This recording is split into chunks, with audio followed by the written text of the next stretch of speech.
All right, let's dive into something pretty profound today.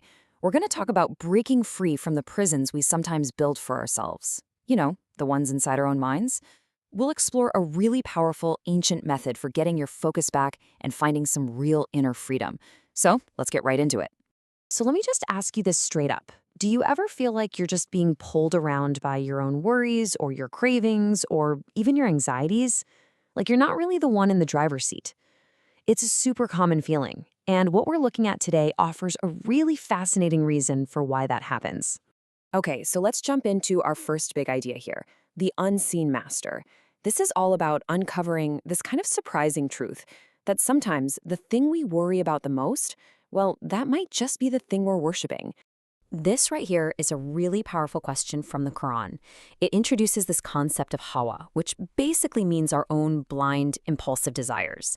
The idea here is that whatever is consuming your thoughts, it could be money, it could be a relationship, it could be fear, that thing can pretty much become a false god in your life, telling you what to do without you even realizing it. And that leads us to a whole new way of looking at worship, or ibadat. See, it's not just about, an hour of prayer or certain rituals. It's actually a 24/7 state of being. The root word for it, abd, literally means slave. So the real question becomes, in all 24 hours of your day, whose will are you actually following? Is it your own fleeting impulses, or is it something more permanent? So what is this force that so often takes over and becomes our false master? Well, in this next part, we're going to connect this ancient wisdom with what modern science is now telling us about our own brains. It's pretty fascinating. So this key concept again is hawa. The word itself literally means to fall or to descend.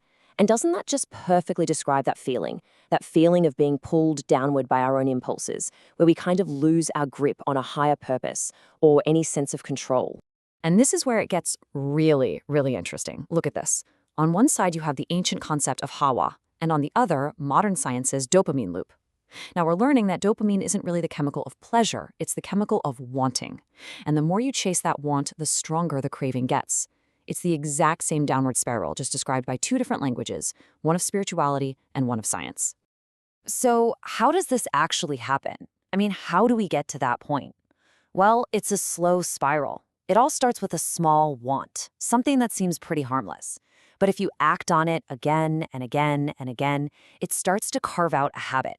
And before you know it, that habit is the one in charge, and you're just reacting to the next impulse. And what's the end result of this cycle?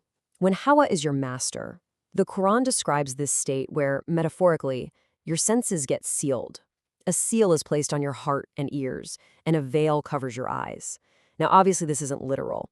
It's a powerful way of saying you get so lost in the fog of your own cravings that you just can't see reality clearly anymore, or hear any kind of deeper wisdom.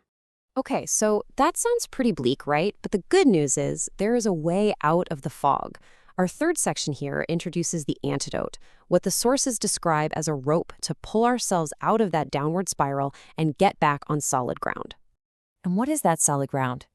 It's right here. It's right now.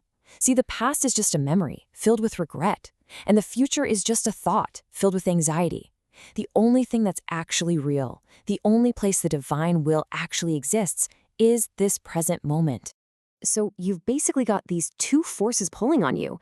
Hawa is always yanking your mind away from reality, dragging you into thoughts about what happened or what might happen.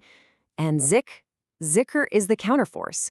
It's the rope you use to pull your attention back to the only thing that's truly real, right now. And this really gives us a much more dynamic, active understanding of zikr or remembrance. It's not about just passively repeating words or phrases.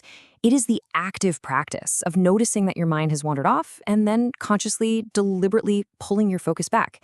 It's like a muscle you have to train. Okay, so theory is great, but how do we actually do this? How do we put it into practice? This next section is a step-by-step guide to turn this idea into a powerful tool you can use every single day. So what's the perfect tool for this? What's our anchor to the present moment? It's something you literally have with you every second of every day. Your breath. Just think about it for a second. Your breath is never in the past, and it's never in the future. It is only and always happening right now. It's the perfect bridge to the present. So here it is, a really simple 4-step practice. Step 1, Just anchor your attention on the physical feeling of your breath coming in and going out. Step 2, as you do that, just internally acknowledge, I am here now. Step 3, and this is key, you will notice your mind drifting. It's what minds do. The goal is not to have a blank mind. And then, step 4, the moment you notice you've drifted, just gently, without any judgment, pull your focus back to your breath. That moment, that little act of pulling your focus back, that is the practice of zikr. Now, when you practice this consistently, something really profound starts to happen. So in our final section, let's look at the ultimate goal here, reclaiming your original self. So, what does this simple little practice actually do? Well, first, by choosing where your focus goes, you start to break that dopamine loop of constant wanting. Second, you begin to peel away all those layers of ego and habit that have been built up over years. And as you do that, you start to reconnect with what the sources call your fitrat, your original, pure human nature. And the end result of all of this? True inner freedom. What you're really doing is escaping the cage of your own restless mind.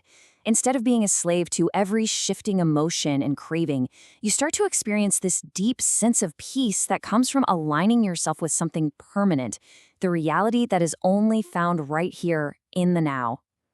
And so, we're going to leave you with one final question to think about.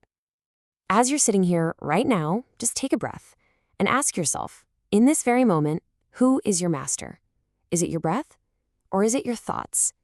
The answer to that question, well, that's the beginning of your freedom. Thanks for joining us.